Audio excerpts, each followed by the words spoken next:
1954 में जब वक्फ अधिनियम पारित हुआ था तब वक्फ के पास कुल 10,000 एकड़ जमीन थी, लेकिन भूमाफिया और वक्फ की मिलीभगत की वजह से आज वक्फ के पास लगभग 38 लाख एकड़ जमीन है।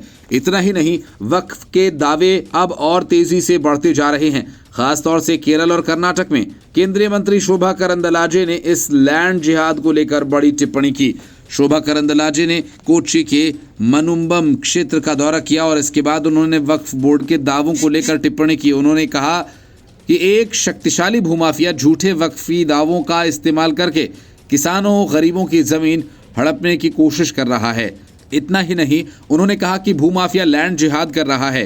केंद्रीय मंत्री शोभा करंदलाजे ने सवाल करते हुए कहा कि 1954 में जब वक्फ अधिनियम पारित हुआ था तब वक्फ बोर्ड के पास देश भर में सिर्फ 10,000 एकड़ जमीन थी।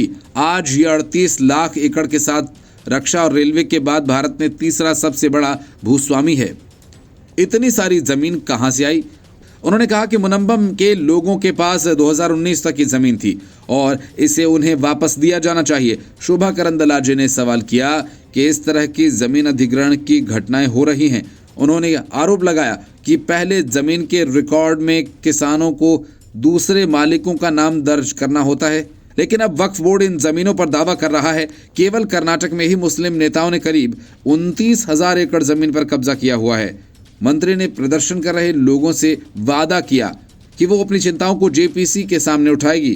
करंदलाजे ने भी साफ किया कि केंद्र सरकार इस मामले पर गहनता से विचार कर रही है और गरीब किसानों के हितों की रक्षा के लिए भी जरूरी कदम उठा रही है। उन्होंने स्थानीय लोगों से कहा कि वो सरकार पर भरोसा रखें। चेराई और मुनम्बम के लोगों का कहना है कि जिनके पास रजिस्टर्ड दस्तावेज और जमीन का कर भुगतान का सबूत है, इसके बाद वक्फ बोर्ड उनकी भूमि और संपत्तियों पर अवैध रूप से दावा कर रहा है। इस मुद्दे पर केरल में प्रदर्शन कर रहे लोगों को सीएम पिनरई विजयन ने भरोसा दिया कि उनकी समस्याओं का समाधान किया जाएगा। वहीं भारतीय जनता पार्टी के नेता और केंद्रीय मंत्री सुरेश गोपी ने कहा कि संसद में वक्फ संशोधन विधेयक 2024 को हर हाल में पारित किया जाएगा।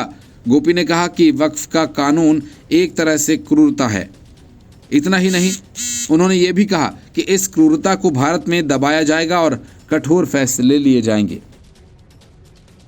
Bureau report, news of India.